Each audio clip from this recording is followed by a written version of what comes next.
Get the bowls out as it's jelly and ice cream for every Celtic fan, because according to Chris Sutton, they're having a party right now. Rangers are in a mess and Celtic have bigger fish to fry. Welcome back, guys, to Fog Football. Must be good, must be great, knowing that you're the best team in Scotland, knowing that you don't need to worry about your nearest rivals because they can't touch you, and you're in the Champions League, and you're focusing more on Europe than you do your Glasgow rivals. And that is the position that Celtic are in right now, according to none other than Chris Sutton. It must be good. Chris Sutton, mate. Jellies and ice cream, bigger fish, no wee fish, frying, party, mess, Rangers. Must be good, Chris. I'll give you that. So yeah, Chris Sutton obviously rubbing... Christopher Ayrshire though, eh? Well, Christopher... What about him? Well, he's not going to be fucking happy, is he? His bowl is emptier than the Rangers trophy cabinet. There's no ice cream. There's nothing. If it was ice cream, it would be the shitiest version of ice cream. I don't know what that is, but you know what? Chris Boyd's done. I feel sorry for the guy. Everything is just going perfectly for Chris Sutton. And it seems to be that will continue for the near future. So, yeah, let's talk about the big fish that he's got to fry. Hopefully, it's breaded. Well, it is a 100% fact that breaded fish is better than battered, but unfortunately for Rangers, every time they play Celtic, they get battered. But this is what Chris Sutton had to say in his Daily Record article regarding Celtic obviously being much better, having bigger things to worry about this season, and the Celtic fans having a party at Rangers' expense. Sutton said the following, quote, Celtic making big money signings and taking apart a hapless Rangers has brought a great joy to their supporters. In a strange way, it's also heaped the pressure onto Brendan Rodgers and his team for the Champions League. I've said all along that Europe is going to be a big barometer this season, and events both on and off the park over the past week have only strengthened my gut feeling. Rodgers didn't have the right setup for the group stages last year. He didn't have enough quality depth at his disposal. Injuries hampered him, but although Matt O'Reilly has gone, it is clear he is far happier with this unit now going into this term's assault. The Champions League was, of course, meaningful last term, but winning the title through a tricky first campaign back in the hot seat was a major task for Rodgers. Celtic were underprepared for Europe's elite last season, with inadequate signings and those key injuries. But looking at them right now, they are in a much better shape to cope, even with 4 of the bodies coming in through the last 2 days of the window. I'd have preferred earlier, but crucially the core is better than 12 months ago, and that was evident in the way they swatted Rangers aside last Sunday with ease. Watching the game against Philippe Clement's side, it is obvious they are in a mess. I'd never ever take the outcome of an Old Firm match for granted.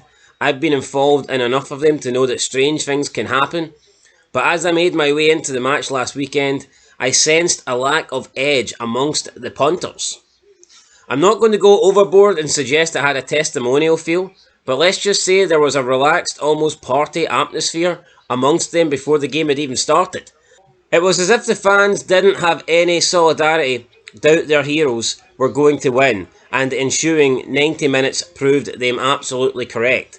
Clement's team were bang average, and in truth, Rangers are in a complete mess both on and off the park. That's not just me saying that, it's a large number of their own Ibrox faithful. I got the impression from the reaction of Celtic fans that beating Rangers this season simply isn't going to be enough for them because their rivals are so bad at the moment. Of course, winning the title is always the bread and butter, the number one priority, but without disrespectful to Aberdeen's 100% start to the season, Rangers are in a state of flux that, unless there's a transformation in Govan, Celtic are almost going to get no credit for scooping another title. It's Europe where it's at, and the manager has said himself that the club has done fantastic work and given his squad the strength to make a push for the Champions League playoff round.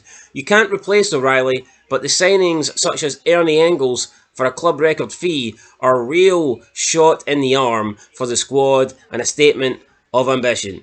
Celtic's hierarchy have somehow managed to get their supporters buzzing with their window and still make a profit in the summer market. It says much for their running of the club. So if the pieces in place, the pressure is on Rodgers and his players now to deliver. No one is silly enough to suggest that there are easy games in the elite competition of Europe, Quite simply, there's no such thing, but I don't think anyone could argue with me if I say the draw has been kind to Celtic. It has offered some winnable opportunities and none more so than their opening fixture. Slovan Bratislava at home is a perfect game to start, and it is also absolutely huge. It's triumph or disaster. Get the job done, you're off and running, and can approach the next 7 games with real optimism and excitement. Failure to win that, and straight away, with the away matches to follow immediately against last season's Champions League runner-ups Borussia Dortmund and Europa League winners Atlanta, you could be staring down the barrel of a bleak campaign. Celtic need to get it right, and I'll be fascinated how Rodgers goes about it in the months ahead. If he can keep everyone fit, he's got a squad to virtually change an entire team from domestic weekends to European midweeks. Obviously, he's not going to do that, but I'm just saying he could, and it just adds to the feeling that Celtic need to finally do something really positive in the Champions League. It hasn't been good enough in recent years, nowhere near it. Rodgers has said it himself, he needs to improve, and he must be privately delighted with the draw. My opinion was different to Celtic's managers last season. He felt there were positive aspects from the group stage campaign. I didn't see it that way. It was a brutal group, yet Celtic were basically out with 2 games left, otherwise known as the earliest possible point. So there's loads to improve upon. Celtic's home match against Bratislava, Leipzig, Young Boys, Bruges are games which could be won, at the very least not lost. Same should go for the game against Dynamo Zagreb, Dortmund, and Atlanta, Aston Villa. They will all be very tough, but that's just 3 out of the 8 games. The Celtic supporters are desperate to see their team finally make that long-awaited impact on the continent. With new signings put in place and a weakness sweeping out of Rangers at the moment, it may almost be a demand. End of quote. So, a lot to unpack there. Chris Sutton, I mean, in basic terms, he said that Rangers are so shite that Celtic don't need to worry about domestic competition. They're going to win everything anyway, and they can just focus on Europe. That's basically what he's saying. Yeah, that's basically what he's saying. Rodgers has kind of put pressure on himself because, they're so good. Who cares about the league and domestic trophies? It's all about the Champions League. And I kind of see that. I think if Celtic lose against Slovan Bratislava or only pick up a draw, I think there'll be a lot of disgruntled fans, but I think that's just the sad state our league's in. When the team who's winning it don't even care about winning it anymore because it's a foregone conclusion. I mean, he's not even, in that entire article, I get it, right? Aberdeen are probably not going to win the league, but he's not even addressed them. Well, he did give them a quick mention, like. No, I know he did, but it was basically just to say they're not a threat. Yeah, exactly. Though he's mentioned them. It's like he's mentioned them. It's like a joke with a jag. It's like Aberdeen, but they're shite. They'll beat Rangers, sort of thing. But as for their group, there's no excuse. Celtic should be getting the playoff round. I think they should, and they need to help themselves because. And I believe they will. If they get the playoff round, that helps the coefficient, which can get them one step closer to the edge. And I'm about to break, but in reality, that's guaranteed Champions League football. Guaranteed Champions League football is what you want. Now, he did touch upon last season. I thought he was making some excuses for Rodgers, saying, it's a tricky first season back, and he did well to navigate a league title. I don't think Rodgers had a good first season at all. I don't think he did well to navigate a title. If by doing well to navigate a title you mean Rangers imploding and throwing it away, then, I guess. The Champions League group, it wasn't easy, but I don't think it was the toughest group either. No. So, it does feel like Sutton now making quite a few excuses for Rodgers last season. Just last season, simply put, wasn't good enough. No, it wasn't. They won a double. You can't really complain too much, but when you actually break it down, there was parts of the season where Celtic were bang average, and Sutton said that himself, by the way. He said Celtic have been bang average this season. Apart from the last 2 months of the season, Celtic were bang average. Even at the start of the last season when they were winning games, it was like 1 goal, scraping victories. Victories are victories at the end of the day. But Celtic had a decent team last year, man. A lot of their summer signings didn't work. I get that, but the team that you seen beat Rangers pretty much was a team that was there last season. There was no real new. Perfect got Kasper Schmeichel, who started against Rangers, that's not been there. And honestly, they could have had anybody in there, so I don't think it would have made a difference. Aye, Captain Slippers, over there. It's not like he had that much to do. Sutton also talking about the signings, and he thinks that Celtic are in better shape now than they were last year. Do they have a better squad now than they did last year? Possibly. Although, I mean, you are losing Matt O'Reilly, so I think that's obviously a big blow. But they do seem to have a little bit more depth now. I think they've spent some money on players coming in this season. I can see why Sutton would say that, but I still don't think this is the strongest team that Celtic have had in recent years. I still believe that the team that Ange had towards the end of his second season, for me, that was the strongest Celtic were. It might not be the strongest team, but I think it is the strongest squad. It's got the most depth. You seen the bench on Sunday, the merchandise that was on it. It's the strongest squad. I think they've had stronger starting 11s, don't get me wrong, but definitely the strongest squad. I feel like in the past, under Rodgers last year and Ange, I think you look at the bench and it is weak sometimes. You look at the bench on Sunday, I get it, when Engels starts and that means Bernardo will drop to the bench, but here it's not like he's a bad fucking footballer, is it? No, it's not, but I mean, they no longer have Jota, they no longer have Moy, they no longer have Giamakis. I feel like those are players that were, definitely good enough to be pushing for a starting 11 spot. Juranovic, another player. I think he was better than Alistair Johnston. So, I don't know if this is the best Celtic team or whatnot, but I think it is better than last year. Outside of Matt O'Reilly, that's the only big loss, really. No, it is the only big loss, but let's talk about Juranovic and Alistair Johnston, other Celtic right backs. Ian on the Rangers Ravel last night said that James Tavernier's been the best right back in the league for the past 10 years. Is that true? Considering he's got one league title. I don't know. Jeremy Frimpong is the one going for 50 million, isn't he? Juranovic is the one that's earning big moves. I think there's, see if someone turned around and said to me, Johnston, Frimpong, and Juranovic are all better than Tav, and I could make the best argument ever about goals and assists, and all they've got to turn around and say is, look at the trophies, mate. Yeah, trophies aren't a great way to judge it. Yeah, I know, because you can be a lesser player but be in a better team. Celtic had really good right backs, and that's even All right, well here's the question. Well here's let's switch it. Let's put if you put Tavernier on the Celtic team, and then you put Juranovic, Frimpong, and Alistair Johnston in the Rangers team. Did they somehow single-handedly win Rangers more trophies? I don't like that's a bullshit way to actually judge a player. Maybe they're strong. Oh, you won more trophies. What's the fucking matter? Yeah, what do you expect Tavernier to do, to win more trophies on his own? Yeah, but I think at one period of time, I think at one period of time, Tav was the best right back. But how many? That period's gone. How many of those free cost Celtic in Old Firm after Old Firm after Old Firm? Now, not many of them won Celtic games. Yeah, that's what I was going to say. How many of them single-handedly won Celtic games? It's an interesting debate, but I'm done with James Tavernier, so I'll fire him under the bus. There's been a few Old Firm games where I think Tavernier was the only passable player for Rangers. Yep. Remember that 3-2 game where he fucking single-handedly, dragged them into it. So I think the Rangers fans are a wee bit too harsh on James Tavernier. He then goes on to talk about Europe and how the draw is, pretty easy, and that Celtic should be looking to get into the last, the next round or whatever, the playoff round. I agree with that. I'm looking at the draw, man, and I don't think you'll get a better chance than this. You look at some of the draws that you could have got. I look at Celtic's draw and I look at Rangers' draw, and I genuinely believe that team for team, Rangers probably have a harder draw than Celtic, which is strange considering it's a lower competition. But I think Celtic have been very fortunate, and this will be a big opportunity wasted, in my opinion, if they don't come through for this. And I agree with Sutton, the first game's crucial. That home game, you need to go and set an example and get 3 points on the board. Because then, your next two away games, right, very tough, Atlanta, Dortmund. But if you win your first game, right, even if you lose the next two, it's not a disaster. No.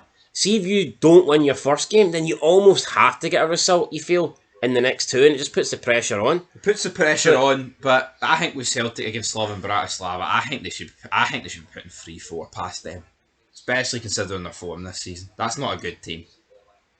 Yeah, they got to the Champions League, so they can't be all that bad. But Celtic are leagues clear of that team. Yeah, they are, and they should be. They Yeah. should be beating them. See Slovan Bratislava. Let's take the fact that they got into the Champions League. See if St Mirren or Kelly or fucking Hearts got them in like a playoff round. I'd fancy them free to beat them. Well, not on current form, I would No, suggest. not on current form. Especially not on current form. But yeah, no, I do think Celtic should overcome them, and I do think Celtic should be able to get a playoff round. But I mean, we'll have to wait and see. We don't really know how Celtic are going to compete in Europe, and yeah, it's difficult to go from dominating in Scotland to playing in Europe and not dominating. But Sutton's right.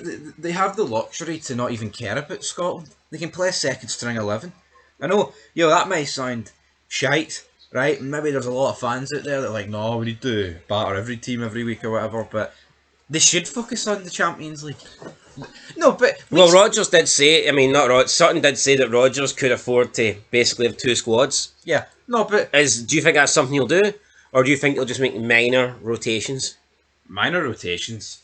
But here, like I said, we said in July, right, in the start of August that the league was over. Now everybody's accepting the league is over. Who's honestly out there making a case for Rangers to win the league? You're getting more case for fucking Aberdeen. How mad's that, man? We're not even halfway through September. 4 games in. We're 4 games in, the league's done. That's not a good advertisement for the league. Fucking really not. Like, why would someone want to buy this league? I'd say there's more chance of Scotland winning their Nations League group than Rangers winning the league. Yeah. Yeah, easy. Easy peasy. Easy peasy. So yeah, I think that Celtic will beat Bratislava, and then look, even if they can beat Bratislava and then pick up a draw in one of those away games, that'll put them in a great position. But even then, I don't even think that those 2 away games, I wouldn't even worry about them. Just beat Bratislava, get 3 points on the board, and then when you look at the rest of their home game, and that Zagreb, that Dynamo game in Zagreb, that's going to be a very winnable tie as well. Yeah. No reason why they can't win that. I believe to go through, you're probably going to need... I still think it'll be what you needed previously. I think you'll need about 9 to 10 points. Yeah, no, I agree. Now, obviously, more teams go through. Now, in the past, in the group, obviously, you had the group of 32 teams, 4 groups of 8. You need it around about 9-10 points to get through. Now, obviously, there's more than half the teams that are going through, but it's one big league. So, I mean, it's hard to predict, but it is possible that you might not even need 9 or 10 points. We could maybe see 7 or 8. It's going to be like the Euros.